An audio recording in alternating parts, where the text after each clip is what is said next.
To set up an accidental killing, the nurse quietly slipped a few sugar cubes into the door crack. Then she repositioned the IV stand, with one end facing the medical room window and the other end facing the wooden door. Next, she placed the alcohol crate horizontally and put a small cart opposite it. This made the hallway much narrower. People passing by would easily bump into the alcohol crates nearby. The target Lisa was going to assassinate was the hundreds of Japanese wounded soldiers in the medical room. When she saw the doctor about to use distilled water to sterilize the needles, Lisa realized the opportunity had come. The doctor opened the lid. The steam that came out instantly fogged up his glasses. Lisa quickly took the glasses, pretending to help wipe them. Then she naturally handed the ether in her hand to the doctor. The doctor thought it was distilled water and poured it directly into the pressure cooker full of needles. Lisa took the opportunity to take the distilled water from the table. Then she came to the hallway again. When no one was paying attention, she laid the distilled water bottle on its side in the corner. Since the entire hallway wasn't completely level, the distilled water soon flowed to the door crack and soaked the sugar cubes. Once the sugar cubes melted,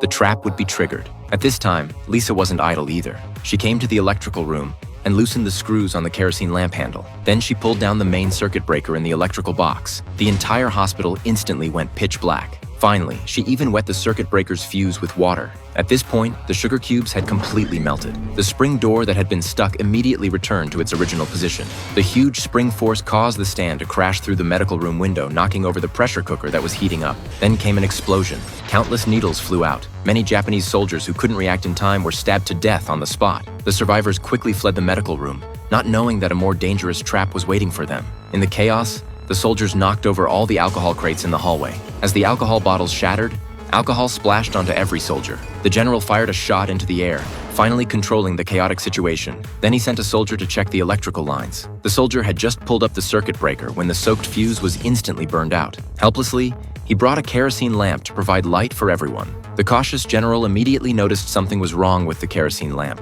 but it was too late. As the screws fell off, the kerosene lamp dropped to the ground and ignited the alcohol. In the end, all the Japanese soldiers were burned to death, and Lisa had already taken off her nurse uniform and left the hospital.